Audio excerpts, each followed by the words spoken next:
She marched into the bathroom while I was shaving and, flat as a verdict, announced she was heading off on a 5-day girls' trip to Miami. Miami, of course, the destination that required absolutely zero explanation. Before I could even form a question, she cut me off. "I'm blocking your number while I'm gone." Arms folded as if she were issuing an order. She declared she needed total privacy with her friends and that a girl's trip was none of my business. I set the razor down and turned to face her. "Let me make sure I heard you right," I said. "You're telling me you're flying to Miami and planning to black out contact with your husband for 5 days?" "Yes," she replied. "Apparently I'm controlling, because I text her when I'm worried, because I check in when she goes out. Behavior she said she would no longer tolerate." "Controlling?" I asked. "For wanting to know where my wife is for a weekend in the East Coast party capital? When did ordinary communication turn into a personality defect?" I wondered aloud. I kept the observation about healthy marriages to myself for the moment, that real partnerships balance both space and transparency, and that blocking a spouse to vanish for days didn't feel like either. This was a unilateral decision, no discussion, nothing but an announcement that she planned to cut me off while she disappeared. She shifted, uncomfortable, and offered a line about relaxation and girl time. "Because Miami is totally famous for its mellow, low-key vibes," she said. "Don't be sarcastic," she snapped, explaining that the girls had planned it for weeks. A fancy resort, South Beach, shopping, pure downtime, no boyfriends, no husbands, no drama. Her strange emphasis on no boyfriends struck me as odd, like she was arguing to someone who needed convincing. "When do you leave?" I asked. "Thursday morning, back next Tuesday evening," she answered. "And I mean everyone blocked. No calls from work or friends." "I'll know and I'll be furious," she warned. "Furious?" I echoed. "Because you think I'd be furious if my wife goes off for 5 days and I try to check in?" From my point of view, she just announced plans to go to the party capital of the East Coast and go completely dark for 5 days. How was that supposed to sound? She rolled her eyes and called me paranoid. Just a girl's trip, total communication blackout, completely normal. That night she spent hours packing, trying outfits, asking my opinion on dresses and swimwear. For someone demanding absolute privacy, she was awfully invested in my approval. "What about this?" she asked, holding up a dress I'd never seen before. Short, fitted, far from the casual attire she wore to local wine nights. "When did you buy that?" I asked. "Last week," she said. "A friend told me I needed something special for the trip." "Special for relaxation and shopping," I said. She huffed and kept packing. New clothes I'd never noticed before, more garments clearly designed to draw attention. Wednesday she laid out her usual instructions, plus one new rule: absolutely no contact until Tuesday evening. "Crystal clear," I said. "Total radio silence while you're in Miami for 5 days." "Got it." Thursday morning she fussed with her reflection, ordered an Uber, and declined my offer to drive her, saying the girls were meeting at the airport. I walked her to the door with her suitcase. "Have fun in Miami," I said. "Remember what we discussed?" she replied, looking me square in the eye. "No contact. It's important to me." "Don't worry." I smiled and told her I'd respect her privacy entirely. In fact, I promised I'd give her so much privacy she'd be amazed at how private things could be. She seemed satisfied, climbed into her ride, and as the Uber pulled away I couldn't shake a bad feeling. New clothes, talk of complete blackout, odd emphasis on no boyfriends. Something wasn't right. While she enjoyed 5 days of relaxation, I planned my own brand of quiet. She had made the mistake of assuming I'd buy her story. A 5-day Miami girls trip with zero contact? Please. Time to show her what real privacy looked like. That Thursday afternoon the house was mine and my mind did most of the work. I started small. Instagram. Her story was blank. Fair enough, she could be in transit, so I checked her friends' accounts. Her best friend posted a gym selfie from our local fitness center 2 hours before departure. Another friend shared a coffee shop downtown, both timestamps recent and both very much not in Miami. Either they'd all coordinated fake posts, or someone was lying. I opened our joint credit card account. A Miami flight was booked, but only one ticket, not the multiple reservations you'd expect for a girls' weekend. I dug deeper. A $200 charge at Victoria's Secret, $300 at Nordstrom, $150 at a salon. My wife didn't normally spend like this without mentioning it. A restaurant charge from 2 weeks earlier at an upscale place showed up, the kind of dinner that reads romantic, not a girl's lunch. My phone buzzed. Jake from the airport texted that he'd seen my wife at Gate B12 earlier, flying solo. "Thanks," I replied. Friday passed quietly while I thought back over recent months. Too many late nights with the girls, unexplained shopping sprees, secretive phone behavior. Saturday, I stopped by my sister-in-law's. She'd always been blunt with me, and when I mentioned the Miami trip casually, she frowned. My wife usually told her about these things. This secrecy wasn't her. On Saturday afternoon, I made a decision that would alter everything. I hired a private investigator. Not to snoop, I told him, but to find out the truth about this Miami trip. "How much do you want to know?" he asked. "Everything," I said. On Sunday, his first report arrived. The hotel showed a high-end resort reservation, but the room was booked for two and under a name I didn't recognize, a man's name. The PI's photos showed my wife poolside with a man I'd never seen, comfortable in each other's company. These weren't sloppy smartphone snaps. They were discreet, professional, and spoke volumes. This wasn't a classic affair. It was something different. Monday, the financial clues landed. This mystery man had been funding much of her recent lifestyle. Dinners, shopping, even part of the Miami stay. She wasn't only lying about destinations. She'd been supported financially by someone else while living in my house, my money keeping her safe. The investigator's final packet arrived Monday night. Photos, bank records, receipts, everything laid out with precision. I sat at my kitchen table staring at the proof of a second life. Not simply cheating, but living as another man's girlfriend while keeping me as a financial safety net. Her demand for privacy made sense now. She needed me out of the picture so this double life could proceed without risk. Tuesday, I started making calls of my own, a divorce attorney, and a special service to meet her at the airport with legal papers, discreetly. By Tuesday afternoon, the plan was underway. Documents prepared, a process server briefed, and I was ready to grant her the privacy she begged for, only permanently. The attorney called at 8 a.m., blunt and practical. The financial deception alone gave us leverage. "When do you want to move?" "Today," I said. Papers served the moment she stepped into baggage claim. "Aggressive," he said, "but doable." I signed the retainer and laid out how we'd proceed. The PI's report made everything factual. No he said, she said. Hard evidence. By 3 p.m. my phone lit up with a text from an unknown Miami number. "Baby, can't wait to see you tonight. This trip has been incredible. I've missed you so much." She'd sent it to the wrong person. I screenshotted it and forwarded it to my attorney. More proof, and delicious irony. At 4 p.m. another text arrived, this time from her, saying her flight landed at 7:30 and she'd see me at baggage claim like always. She was looking forward to telling me about the trip. I replied that she'd have quite an audience. A heart emoji came back. By 6 p.m. everything was in place. The attorney and process server were waiting at baggage claim with a complete legal packet. I poured a whiskey and sat, oddly calm. At 7:25 the server called. The flight had landed and passengers were coming down. By 7:40 the attorney rang to say the papers had been served and she wasn't taking it well. Airport security was watching. She was insisting on calling me and crying, "Misunderstanding," but I told the attorney to block my number and to instruct her to come to the house if necessary. I wouldn't respond. The attorney confirmed communications should go through their office from now on. I let the calls and texts roll to voicemail, then turned the phone off. She'd asked for privacy. Now she had it. Absolute, permanent privacy from her husband. The house felt different. Not empty, but newly clean, like I'd swept out a long-standing contamination. Tomorrow would bring complications, but tonight belonged to me. The first night of a new life free from lies and a partner who believed privacy meant living a second life. She'd wagered on my gullibility and lost. Wednesday morning my phone displayed 47 missed calls and over 60 texts from her. I read them over coffee, watching the tone shift from anger to pleading to manipulation.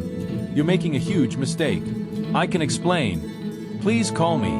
We can work this out. You don't understand what you're doing to us. I'm staying at a hotel downtown. At least let me get my clothes." The final message had arrived at 2:30 a.m. "Fine. If you want to throw away our marriage over nothing, that's on you." Nothing. 5 days of lies, financial deception, and living with another man counted as nothing to her. I forwarded that entire thread to my attorney and slipped back into my morning routine. First day of freedom, and I planned to enjoy it. Around noon the doorbell rang. I peered through the peephole and saw her standing on the porch with 2 suitcases, looking sleep-starved. I didn't open the door. She hammered on it. "I know you're in there. Open this door right now." I opened the upstairs window instead. "All communication goes through my attorney," I called down. "You know this. Stop being ridiculous." "I live here too," she yelled. "Not anymore," I answered. "Check your legal papers." She hadn't read them closely enough. "You were served with temporary restraining orders along with the divorce petition. You're not allowed within 100 feet of this property." Her face went white. "You can't do this to me. This is my house too." "Was your house," I corrected hard. "You made that choice the moment you decided privacy was more important than honesty." She fumbled for her phone and started making calls, probably to her boyfriend, sobbing about how her plan had fallen apart. 10 minutes later, a patrol car pulled up and 2 officers approached her, checking the restraining order paperwork, speaking quietly before escorting her from the property. One officer came to the door to tell me she'd been informed of the legal boundaries and to call if she returned. "Thank you, officer," I said. That afternoon, my attorney rang with an update.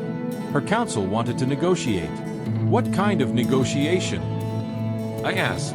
They were spinning it as a platonic trip. She claimed the Miami relationship was just a friend helping her through a rough patch, and she wanted to come home and try to fix things. I actually laughed out loud. "Did you show them the photos?" I asked. "I did," he said.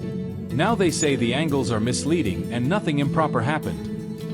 They called the payments gifts from a concerned friend who'd noticed she was unhappy. Their creativity was impressive but expected. I told him I had more evidence they hadn't seen. The investigator had been exhaustive. Hotel room service charges for champagne and romantic dinners, couple spa packages, 2-person activities throughout the week, and that text she sent by mistake calling someone baby and saying she missed them. Silence on the other end when I quoted them. "That's comprehensive," he said. "It gets better." I told him I also had months of phone records showing late-night calls to the same number and credit card statements listing romantic restaurants in town I'd never visited. This wasn't a fling. It was an ongoing relationship funded with marital assets. "She really thought you were that oblivious," he said. Thursday brought a new tactic from her side: emotional manipulation. My attorney called early. Her team wanted a personal meeting, no lawyers, to let her explain her side. "Absolutely not," I said. They were persistent, arguing I was being unreasonable and denying her a chance to save the marriage. They also filed an emergency hearing to contest the restraining order and try to get her temporarily back in the house. Predictable.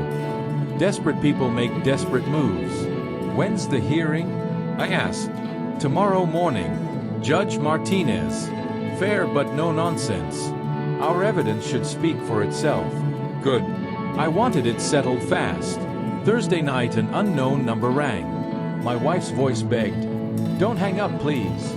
She'd borrowed someone's phone. I hung up and blocked the number.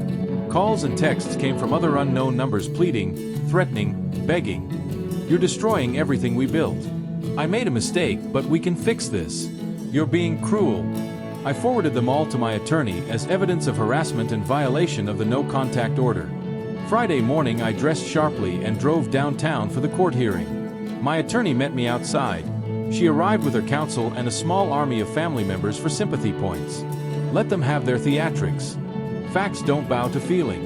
In the courtroom, the judge saw everything: hotel receipts, photographs, bank records, phone logs, texts, a chronological mosaic of calculated deceit. Her lawyer tried to recast it as a woman seeking emotional support amid marital strife, but Judge Martinez didn't buy it. "This appears to be systematic financial fraud," the judge said, scanning the documents.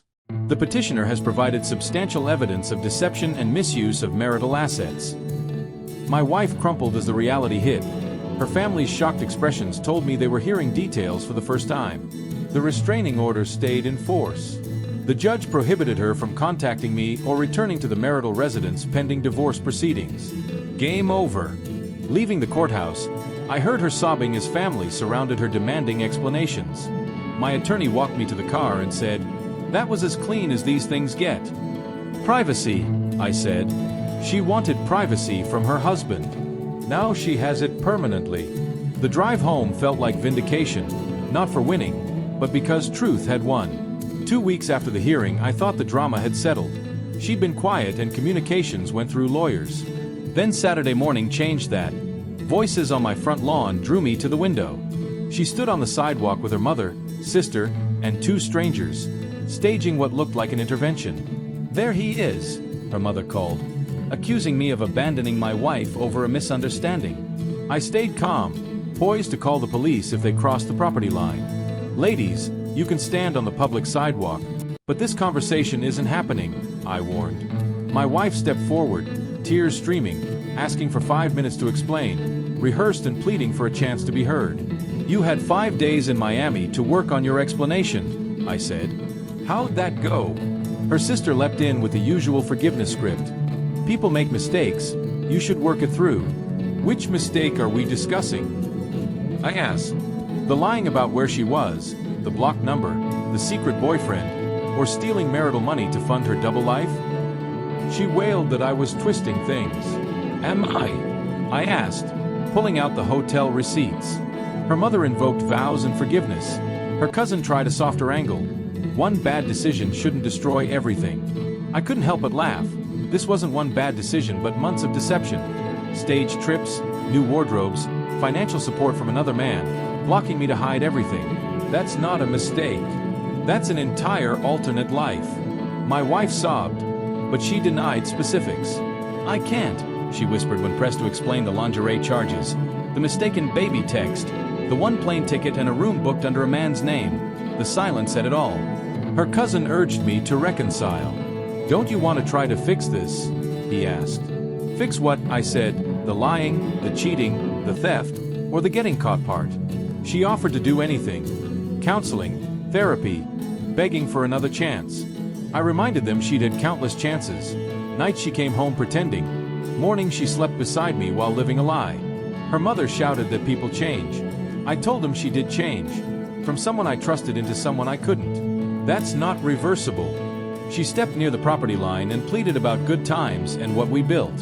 What did we build? I asked. I built a marriage. You built an elaborate deception. Those aren't the same. So that's it? You're tossing everything away, she cried. You already did that, I said. You left when you chose privacy over honesty. You returned because this house was your safety net, not because you chose me. Her family grew restless as their intervention unraveled. Her sister warned me not to be stubborn, but I told them I knew precisely what I'd lost. A wife who assumed I was too stupid to see her lies, and what I'd gained, my self-respect. My wife made one last desperate plea. I love you. Doesn't that count? I answered plainly. You loved the life I provided. The house, security, safety, not me. If you loved me, you wouldn't have blocked my number to be happy.